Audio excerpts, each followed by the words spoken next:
Domiteo.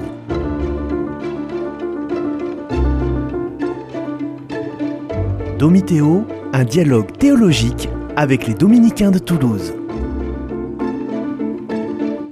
Bonjour frère Édouard. Bonjour frère Louis. Nous arrivons au numéro 818 du catéchisme de l'Église catholique et où il est question des personnes nées dans des communautés issues de ruptures, soit de schisme, soit d'hérésie. Et donc on pense aux enfants nés dans le protestantisme, ceux qui sont nés dans l'orthodoxie. Est-ce que les catholiques doivent reprocher à ces enfants nés dans ces églises séparées d'être responsables de la situation, ou est-ce qu'il faut dire c'est un péché d'une autre époque, revisitons les choses. Comment faut-il être par rapport à ces personnes nées dans des églises séparées? Eh bien, évidemment, on doit tenir compte au maximum des circonstances, puisque dans un acte humain, il y a non seulement l'intention, l'objet et la finalité, mais aussi les circonstances. Et les circonstances peuvent diminuer fortement la responsabilité de quelqu'un. Et c'est le cas, bien sûr, d'enfants qui sont nés dans un cadre dans lequel on leur a toujours enseigné telle et telle, je dirais, chose qui concerne, par exemple, les catholiques, en disant que ce sont des papolâtres ou des expressions désagréables du même type. Comment voulez-vous qu'un enfant qui a entendu ça toute son enfance ne finisse pas par en être imbibé? Et c'est malgré lui, je dirais.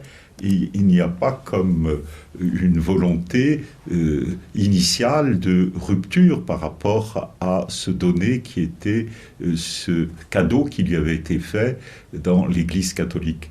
Alors, du coup, l'Église est pleine de mansuétude par rapport à tous ces enfants qui ont une bonne volonté. Et elle le manifeste en particulier dans la communion eucharistique. Vous savez que la communion eucharistique n'est pas accessible normalement à quelqu'un qui n'est pas en communion avec l'Église catholique.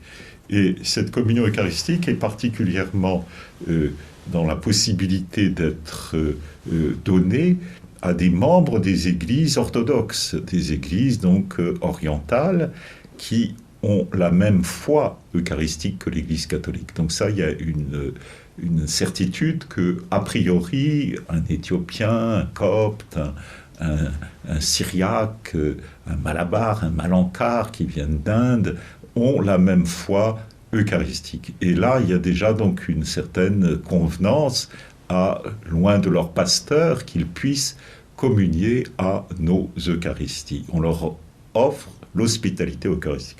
Par contre, pour les autres, je dirais, il faut une vérification. Et c'est plus difficile à obtenir parce que parfois les gens ne connaissent pas quelle est exactement notre situation et notre coutume par rapport à cela, quels sont nos dogmes.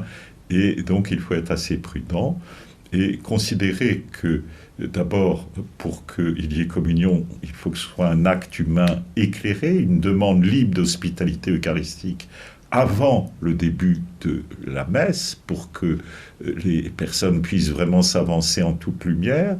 Il faut une raison grave pour délivrer l'Eucharistie à des personnes qui n'ont pas, je dirais, la même communion avec nous. Par exemple, l'assistance à l'assemblée dominicale, puisque tout chrétien est appelé au devoir du dimanche. Le dimanche est une convocation de Dieu, et donc il y a vraiment une raison grave. Il y a une juridiction interne catholique, il faut l'autorisation de l'évêque local, parce que rien ne se passe, comme dit saint Ignace d'Antioche, sans l'accord de l'évêque. Et l'évêque a sa responsabilité dans toutes les Eucharisties qui sont célébrées sur son diocèse. Et c'est ce que je disais à l'instant, c'est surtout l'éloignement des ministres désunis. S'ils sont loin, ça veut dire que ces fidèles ne peuvent pas avoir accès à leur scène ou à leur Eucharistie. Donc, ils peuvent leur faire cette demande, mais il faut qu'il y ait, et c'est la condition sine qua non, sans quoi il ne peut pas y en avoir, la même foi eucharistique. Et il faut en même temps les dispositions intérieures au sacrement de la réconciliation au niveau moral. Parce que c'est pas parce que quelqu'un s'approche en disant « je voudrais communier » que nécessairement il est en disposition morale pour recevoir.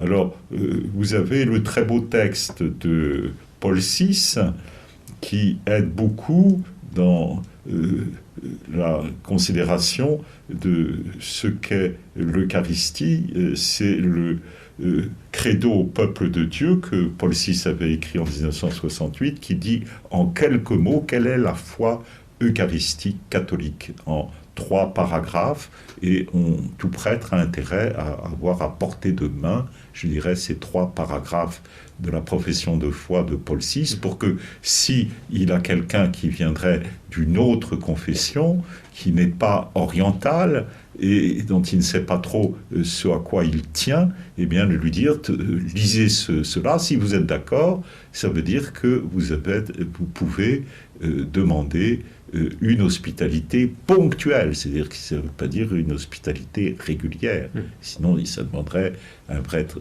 proposition de conversion, d'aller vers l'unité de l'Église catholique. Ça, c'est possible de rentrer de nouveau dans l'Église catholique, par exemple, si on est protestant, si on est orthodoxe, on peut demander...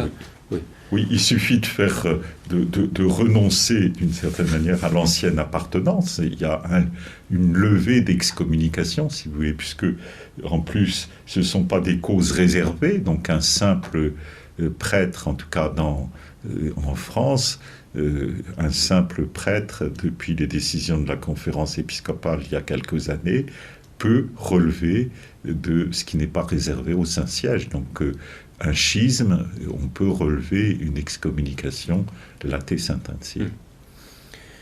Au numéro 819, on lit ceci. Au surplus, beaucoup d'éléments de sanctification et de vérité existent en dehors des limites visibles de l'Église catholique. Ça veut dire que on peut trouver donc des traces du Christ ou de la foi chrétienne dans des religions non chrétiennes?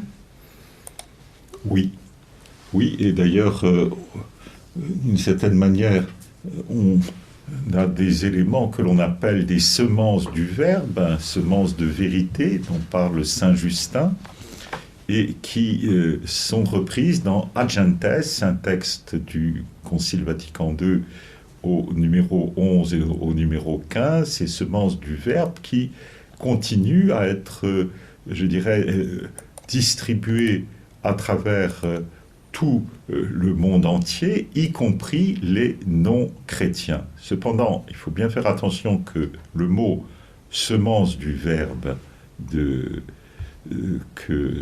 qui est évoqué par Saint Justin, ce sont des principes de connaissance et d'action présents dans la nature humaine. Donc il s'agit beaucoup plus de la loi naturelle ou de la capacité de faire une sorte de théologie naturelle qui est dans la nature humaine en vue du bien et du vrai. Ce n'est pas un ensemble de vérités qui serait révélé. C'est un ensemble de vérités, de règles d'action droites que l'homme peut acquérir tout simplement par sa nature. C'est ça les semences du Verbe, les semences de vérité chez Saint Justin. Donc il n'y a pas de révélation automatique. Fides ex auditu, disait Saint Paul dans l'Épître aux Romains, la foi vient de ce qu'on l'entend, au chapitre 8 de l'Épître aux Romains. Donc nul ne peut avoir la connaissance, je dirais, des vérités comme la Trinité ou comme l'incarnation, s'il n'y a pas une prédication. Seule la prédication permet à quelqu'un de recevoir ces vérités de la foi. Elles ne sont pas automatiquement distribuées, cachées, comme s'il suffisait de faire un coup de baguette magique et qu'elles se réveillent comme quelque chose d'inné, si vous voulez.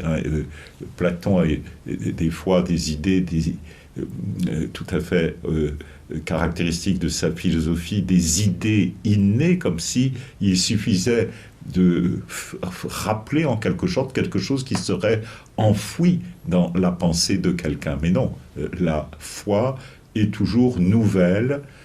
Jésus fait toute chose nouvelle dans le cœur de chacun par la prédication. Et on ne peut pas se passer de prédication. Donc il y a une urgence missionnaire. Ad Gentes, qui est ce grand texte du Concile Vatican II, invite tous les chrétiens à reprendre la route de l'évangélisation, c'est-à-dire à assumer le fait qu'autour d'eux, il y a des personnes qui n'ont pas la foi ou qui n'ont plus la foi et auxquelles il faut prêcher cette foi tout entière qui sauve.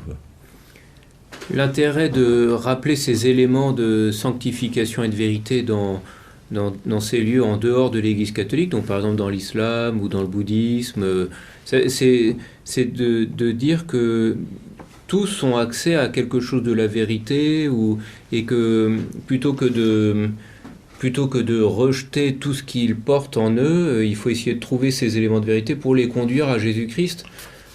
Oui, il y a une sorte de confiance en la nature humaine très grande, malgré les failles du péché originel, les failles acquis par les actes mauvais qui ont pu être perpétrés par chacun.